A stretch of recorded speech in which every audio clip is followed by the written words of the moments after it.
Small Finance bank को एक बार detail में डिस्कस करने से पहले एक बार उनकी मैनेजमेंट की तरफ से जो गाइडेंस था, तो उसको एक बार थोड़ा रिवाइज कर लेते हैं। तो मैनेजमेंट की तरफ से था कि हम लोग एफआई 26 के अंदर मेजरली हम लोग यू कैन से हमारी लोन बुक को अराउंड अराउंड 18-20% के आसपास में ग्रोथ करने का प्लान कर रहे हैं। साथ में ही मैनेजमेंट ने शुरुआत में गाइडेंस दिया था लाइक कि हमारा जो माइक्रो फाइनेंस वाला जो लोन बुक है, वहाँ पे हल्का-फुल्का डिटोरेशन दिखाई दे रहा है। ऑल्दो इनकी टोटल लोन बुक के अंदर जो अनसिक्योर्ड लोन बुक है वो अराउंड 10% के आसपास ही बची थी। बाद में इन लोगों ने लाइक मेजरली यू कैन से जो इनकी सिक्योर्ड बुक है, उस पे ज़्यादा फोकस करना स्टार्ट किया था। तो एक बार देखते हैं जो इनके एक्चुअल नंबर आए हैं, वो किस तरह यहाँ पे दिखाई देते हैं। मैंने कंपनी की तरफ से जो इन्वेस्टर प्रेजेंटेशन आई है, एक बार मैं उसको यहाँ पे प्रेजेंट कर देता हूँ, ताकि आप लोगों को यहाँ पे क्लैरिटी मिल जाए। आई थिंक मैंने स्क्रीन प्रेजेंट करी है, आप लोगों को आई थिंक दिखाई दे रही होगी।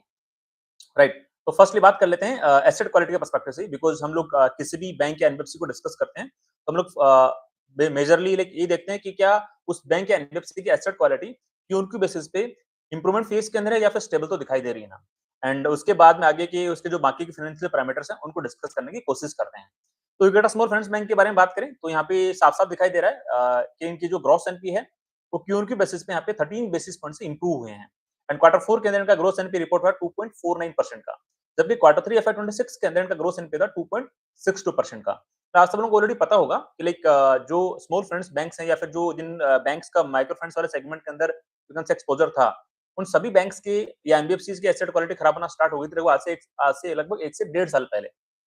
बट धीरे-धीरे क्वार्टर 2 एफआई 26 ऑनवर्ड्स काफी सारे स्मॉल फाइनेंस बैंक की यू कैन से एसेट क्वालिटी वापस इंप्रूवमेंट फेज के अंदर आ गई थी, आना स्टार्ट हो गई थी। एंड जो माइक्रो फाइनेंस वाले जो एनबीएफसीज हैं, उनकी एसेट क्वालिटी इंप्रूवमेंट फेज के अंदर आना स्टार्ट हो गई थी। तो यहाँ पे साफ-साफ दिखाई दे रहा है, इक्विटा स्मॉल फाइनेंस बैंक के लिए इनकी जो एसेट क्वालिटी है, वो क्यू बेसिस पे यहाँ पे इंप्रूवमेंट होती हुई दिखाई दे रही है। तो फर्स्टली जो हमारा सबसे फर्स्ट क्राइटेरिया होता है, उसके अंदर यहाँ पे ये चीज पास कर जाती है। अब देखते हैं हम लोग सेकंडली बात करते हैं लाइक इनका जो लोन बुक की ग्रोथ है वो किस ट्रेजेक्टरी में गई है, इनकी नेट इंटरेस्ट मार्जिन किस ट्रेजेक्टरी में गए हैं, वो एक बार डिस्कस करने की कोशिश। तो फर्स्टली देखते हैं लाइक इनका जो नेट इंटरेस्ट मार्जिन की जगह पर इनका एक बार वो देख लेते हैं कि मैनेजमेंट ने यहाँ पे साफ-साफ मेंशन किया कि हमारे क्या-क्या गाइडेंसेस थे और हम लोगों ने क्या-क्या अचीव किया है। तो लाइक मैनेजमेंट का you can say advances grew 19% Y on Y और यदि नॉन माइक्रो फाइनेंस वाली बुक है यहाँ पे 21% से ग्रोथ करी है। ठीक है, गाइडेंस था अराउंड अराउंड 18% के आसपास का, पर यहाँ पे उसको एक्चुअली डिलीवर करते हुए दिखाई दे रहे हैं। मतलब यदि माइक्रो फाइनेंस वाली बुक एक्सक्लूड कर दें तो यहाँ पे वाई ऑन वाई उनकी बुक यहाँ पे लगभग 21% से ग्रोथ हुई है। एंड वैसे ओवरऑल की चीजों की बात करें, यदि माइक्रो फाइनेंस को इंक्लूड भी कर देते हैं, बिकॉज वहाँ पे फ्रेश डिसबर्समेंट नहीं हो रहे थे क्वार्टर 1 क्वार्टर 2 के अंदर, तो यदि उसको ऐड कर देते हैं तो इनकी ओवरऑल जो लोन बुक है यहाँ पे 19% से ग्रोथ होती हुई दिखाई दी है। एंड मैनेजमेंट ने यहाँ पे साफ-साफ गाइडेंस दिया था कि हम लोग जब एफआई 26 को एग्जिट करेंगे तो हमारा रिटर्न ऑन एसेट यहाँ पे 1% से ज्यादा मिलेगा। मैं यहाँ पे हमेशा किसी बैंक के लिए रिटर्न ऑन एसेट 1% से ज्यादा की बात क्यों करता हूँ? बिकॉज़ जैसे किसी बैंक का रिटर्न ऑन एसेट 1% से ऊपर जाता है, कंसिस्टेंटली वहाँ पे सेट हो जाता है, उसके बाद में उस बैंक को वैल्यूएशन के पर्सपेक्टिव से रेटिंग मिलती है। तो मैनेजमेंट की गाइडेंस थी यहाँ पे 1% का रिटर्न ऑन एसेट यहाँ पे क्वार्टर 4 एफआई 26 में एग्जिट करते टाइम का इन लोगों ने एक्चुअल डिलीवर कितना किया 1.46% का, मतलब एक्स्ट्रा ऑर्डिनरी, मतलब जो गाइडेंस दिया था उससे कई बेहतर यहाँ पे एग्जिट का रिटर्न ऑन एसेट यहाँ पे डिलीवर किया है। तो मतलब ये बेसिक जो हमारे पैरामीटर्स हैं, एसेट क्वालिटी, लोन बुक की ग्रोथ एंड जो एग्जिट रिटर्न ऑन एसेट का गाइडेंस था उसको यहाँ पे अच्छे से अचीव करते नजर आ रहे हैं। एक बार देखते हैं लाइक इनके जो भी सेगमेंट है लाइक माइक्रो फाइनेंस वाला और जो नॉन एमएफआई वाला जो बुक है, उसके अंदर एसेट क्वालिटी का और लाइक जो डीपीडी का नंबर चलता है उसको एक बार थोड़ा और डीपर डाउन यहाँ पे देखने की कोशिश करते हैं। तो यहाँ पे जो 1 टू 90 डीपीडी का नंबर है, यहाँ पे आप देख पा रहे होंगे माइक्रो फाइनेंस वाले सेगमेंट के लिए वो कंसिस्टेंटली लास्ट के 3-4 क्वार्टर्स यहाँ पे इंप्रूवमेंट फीस के अंदर है। एंड करंटली कितना हो गया 1.34% के आसपास में। मतलब एक टाइम पे इनका डीपीडी का नंबर 90 प्लस डीपीडी का नंबर कितना हुआ करता था? अराउंड अराउंड 7%, 8%, 9% के आसपास में। वो इंप्रूव होके कितना हो गया अभी 1.34% के आसपास में।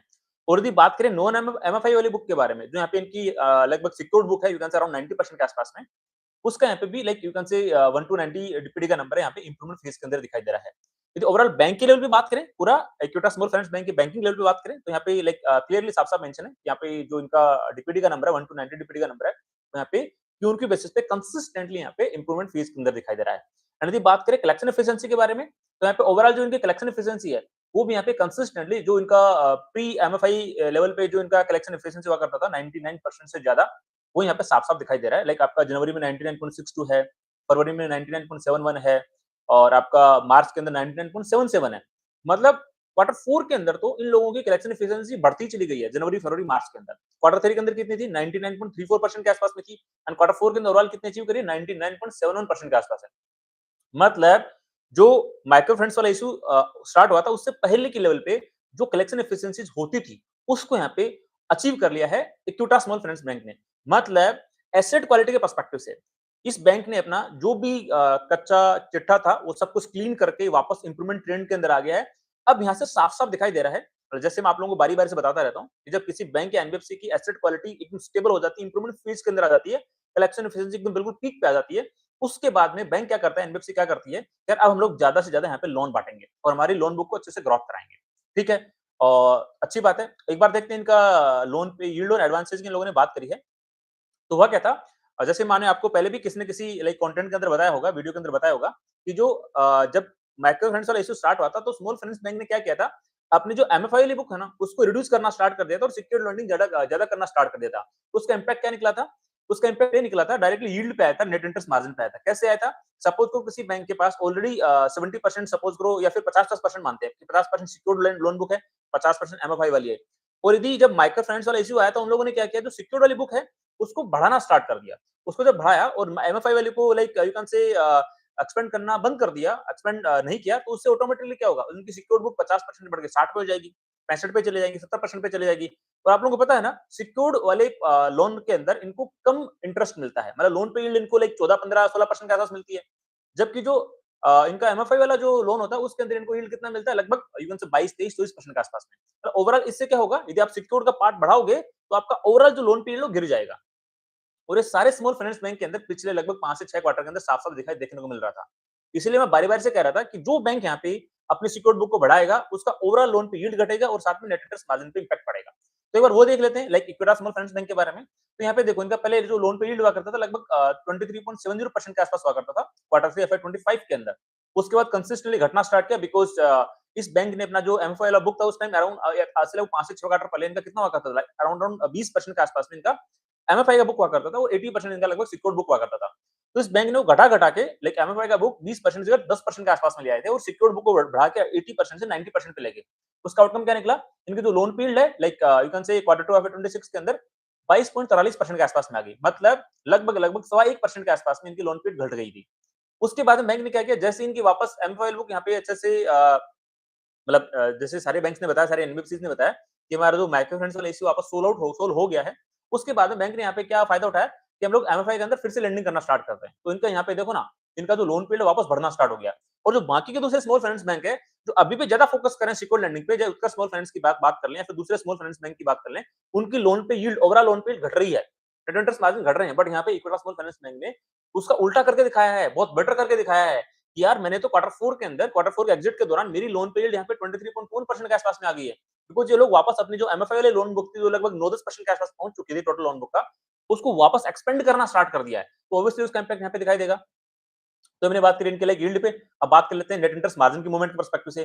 तो इनका जब इन लोगों ने लाइक अपना एमएफआई का सेगमेंट का घटाना स्टार्ट किया था टोटल लोन बुक के अंदर, तो इनका नेट इंटरेस्ट मार्जिन घट के कितना आ गया था, 6.72% के आसपास में। एंड अभी क्वार्टर 4 के अंदर कितना बढ़ गया वापस, 7.29% के आसपास में। मतलब जितनी लोगों ने लोन पे यील्ड बढ़ाई है, वो डायरेक्टली इंपैक्ट यहाँ पे इनकी नेट इंटरेस्ट मार्जिन पे इंप्रूवमेंट फेज के अंदर दिखा है। जबकि आप देखना, जो जो स्मॉल फाइनेंस बैंक अपनी एमएफआई की लोन बुक अभी भी घटा रहे हैं ना, उनका लोन पे यील्ड आपको डाउनवर्ड ट्रैजेक्टरी के अंदर दिखाई देगा। उनका net interest margin downward trajectory के अंदर दिखाई देगा। रीजन जो मैंने आपको बताया कि यार जो सिक्योर्ड लोन बुक है, उस पे आपको कम यील्ड मिलती है, एमएफआई पे ज्यादा मिलती है। तो यहाँ पे इक्विटा स्मॉल फाइनेंस वापस चीजों को सोल आउट करके, एसेट क्वालिटी को स्टेबल करके वापस अपने लोन पे यील्ड बढ़ाना स्टार्ट कर दिया। तो यहाँ पे बहुत बड़ा एज मिलने वाला है, राइट। तो ये हमने डिस्कस किया इनकी नेट इंटरेस्ट मार्जिन के बारे में। अब एक बार देख लेते हैं लाइक मैनेजमेंट की तरफ से एफआई 27 को लेके क्या आउटलुक है। बिकॉज जब सारी चीज स्टेबल हो जाती है ना, तो बैंक फिर रैपिड एक्सपेंशन फीस के अंदर जाता है, अपने नए नए डिसबर्समेंट को बांटने के अंदर। तो मैनेजमेंट ने पे साफ साफ बोला है कि एफआई 27 के लिए हम लोग अराउंड अराउंड 20% प्लस, मतलब 20% से ज्यादा की लोन बुक के अंदर ग्रोथ यहाँ पे वो लोग टारगेट कर रहे हैं। मतलब बहुत अच्छी बात है। एंड साथ में मैनेजमेंट ने ये भी गाइडेंस दिया है आपका रिटर्न ऑन एसेट का, कि हम लोग FY 27 के अंदर लगभग you can say for full year FY 27 we expect return on asset around 1.2% के आसपास में। मतलब ठीक है, मतलब इनका रिटर्न ऑन एसेट 1% से ऊपर जाएगा, और वहां पे स्टेबल भी दिखाई देगा, जो इन लोगों ने मेंशन किया मैनेजमेंट ने यहाँ पे। लाइक FY 27 के लिए 1.2% का यहाँ पे रिटर्न ऑन एसेट, मतलब अच्छी बात है, 1% से ऊपर कंसिस्टेंटली ऊपर रहेगा। तो मतलब यू कैन से ग्रेट सेट ऑफ नंबर्स, बहुत अच्छा गाइडेंस भी इन लोगों का यू कैन से। और साथ में इन लोगों ने एमएफआई के लिए भी गाइडेंस दिया है कि MFI advances are expected to be maintained at around 10% of the overall advances. ठीक है, मतलब इन लोगों ने हल्का फुल्का 8-9% से बढ़ा के 10%, 11% पे लाए, बट एफआई 27 के अंदर दे आर एक्सपेक्टेड कि हम लोग उसको 12-13% पे नहीं जाने देंगे, उसको लगभग यू कैन से 10% के आसपास ही रखेंगे। उसी वजह से आपने देखा होगा, क्वार्टर 4 के अंदर इनका रिटर्न ऑन एसेट लगभग 1.46% के आसपास में था। क्वार्टर 4 के एग्जिट के दौरान बिकॉज़ वहाँ पे माइक्रो फाइनेंस का कंट्रीब्यूशन लगभग 12% हो गया था टोटल लोन बुक के अंदर। अब जैसे ही वापस ये लोग 10% पे लाएँगे उसको थोड़ा घटा के, तो इनका रिटर्न ऑन एसेट वहाँ पे 1.2% के आसपास में वहाँ पे फिक्स दिखाई देगा। तो लाइक यू कैन से हमने ये बात करी इक्विटा स्मॉल फाइनेंस बैंक के बारे में। लेट्स सी कुछ और इन लोगों ने कुछ और अपने इंपोर्टेंट नंबर दिखाए हैं, तो उनको भी एक बार देख लेते हैं। लाइक गो थ्रू करने की उनको कोशिश कर लेंगे। राइट, क्यूएनक्यू बेसिस पे इनके जो ग्रोस एडवांसेज है लगभग 7% से इनके लाइक ग्रो किया है, अच्छी बात है। और डिसबर्समेंट इन लोगों ने माइक्रो फाइनेंस वाले सेगमेंट के अंदर क्यूएनक्यू बेसिस 29% से बढ़ाया, वो भी अच्छी बात है। एंड इनकी नॉन एमएफआई बुक यहाँ पर तो ऑलरेडी मैंने डिस्कस कर ही ली है, लाइक 21% से इनकी ग्रोथ करी है। आई थिंक कुछ और की हाइलाइट्स है वो भी एक बार देख ही लेते हैं, लाइक कुछ है तो अदरवाइज हम लोग डायरेक्ट एक बार समराइज कर लेंगे चीजों को। एसेट क्वालिटी मैंने बात ऑलरेडी कर ही ली है। ठीक है, बाकी का लाइक आई थिंक ये क्वार्टरली कुछ इनके जो नंबर्स हैं उनके ट्रेंड की बात बता रहे हैं। तो हमने बाकी जो डिस्कस कर ली है, एक बार वो देख लेते हैं। इनका जो नेट इंटरेस्ट मार्जिन वो भी मैंने डिस्कस कर लिया। ऑल्दो इनका कॉस्ट ऑफ फंड्स है वो गिरता जा रहा है बिकॉज़ आरबीआई ने रिपोर्ट यहाँ पे कम कर दिया, उसका इम्पैक्ट यहाँ पे दिखाई दे रहा है। बट इन लोगों ने अपने नेट इंटरेस्ट मार्जिन में इम्पैक्ट नहीं आने दिया है। बाकी बैंक्स में क्या हो रहा होगा, पिछले 4-5 क्वार्टर से कि जैसे ही रेपो रेट अपना घटना स्टार्ट हुआ, उसके बाद में उन बैंक्स का नेट इंटरेस्ट मार्जिन पे ज़्यादा इम्पैक्ट पड़ना स्टार्ट हो गया और उनके नेट इंटरेस्ट मार्जिन घटने स्टार्ट हो गए। बट यहाँ पे इक्विटा स्मॉल फाइनेंस बैंक है, हाँ, बीच में कोई टर्बुलेंस यहाँ पे दिखाई दिया, बट क्वार्टर 4 के एग्जिट के टाइम पे यहाँ पे अच्छा खासा वापस रिकवरी कर लिया है। और यदि बात करें रिटर्न एसेट की हमने बात कर ली है, क्रेडिट कॉस्ट की बात करें तो वो भी इंप्रूव हो गई है, लाइक अभी करंटली लाइक 1.11% के आसपास में है। एक टाइम पे लगभग ये लगभग 6% के आसपास में थी, लाइक क्वार्टर 1 एफआई 26 के अंदर। जीएनपी की हमने बात ही कर ली है, अभी इंप्रूवमेंट फेज के अंदर है। अब बात कर लेते हैं रिटर्न इक्विटी की बात कर लेते हैं। तो क्वार्टर 4 में एग्जिट के टाइम पे इनका रिटर्न ऑन इक्विटी डिलीवर लगभग 14% के आसपास में है। मतलब blockbuster number return on equity का। हम लोगों का क्या पर्सपेक्टिव रहता है कि हम लोग वो बैंक एनबीएफसी प्रेफर करेंगे जो इसका return on equity consistently improvement phase के अंदर हो और अराउंड 14-15% के आसपास पहुंच चुका हो। यहाँ पे साफ-साफ दिखाई दे रहा है कि इक्विटा स्मॉल फाइनेंस बैंक वापस अपना रिटर्न ऑन इक्विटी 14% के आसपास में गेन कर लिया है। मतलब एफआई 27 के अंदर एक्सपेक्टेड है कि इनका return on equity around around 14% के आसपास में स्टेबल दिखाई देगा। That's great set of numbers. तो बाकी का कुछ और देखते हैं, कुछ और अपडेट है क्या? लाइक आई थिंक बाकी का सच कुछ ठीक है। एक नंबर और था, एक पॉइंट और था इनका कॉस्ट टू एसेट्स वाला, वो भी यहाँ पे लगभग स्टेबल सा दिखाई दे रहा है, उसके अंदर भी कोई दिक्कत नहीं है।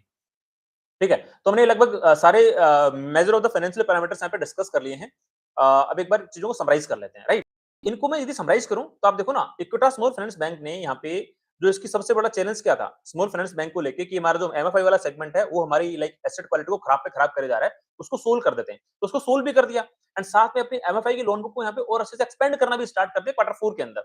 ऑल्दो मतलब इनकी टोटल लोन बुक अराउंड 11-12% चला गया है क्वार्टर 4 के बाद में, तो मैनेजमेंट ने गाइड किया कि हम लोग एफआई 27 के अंदर हमारी जो एमएफआई की लोन बुक है उसको 10% तक लिमिटेड रखेंगे, उसको ज्यादा नहीं बढ़ने देंगे हमारी टोटल लोन बुक के अंदर, राइट? तो ठीक है, मतलब यू कैन से worst is behind for the Equitas Small Finance bank. अब एफआई 27 के अंदर दे आर टारगेटिंग 20% प्लस अपना यू कैन से लोन बुक की ग्रोथ यहाँ पे टारगेट कर रहे हैं। यू कैन से अपना जो वापस बैक ऑन द ट्रैक आने वाला पार्ट होता है इक्विटा स्मॉल फाइनेंस बैंक का, उस पे आ चुका है। अब यहाँ से रैपिडली अपनी लोन बुक यहाँ पे एक्सपेंड करेगा। अब थोड़ा मतलब यू कैन से सारे पैरामीटर देख लिए, धंधा अच्छा चल रहा है, 20% से ऊपर की लोन बुक की ग्रोथ दे देगा एफआई 27 के अंदर, थिंग्स आर वेरी वेल।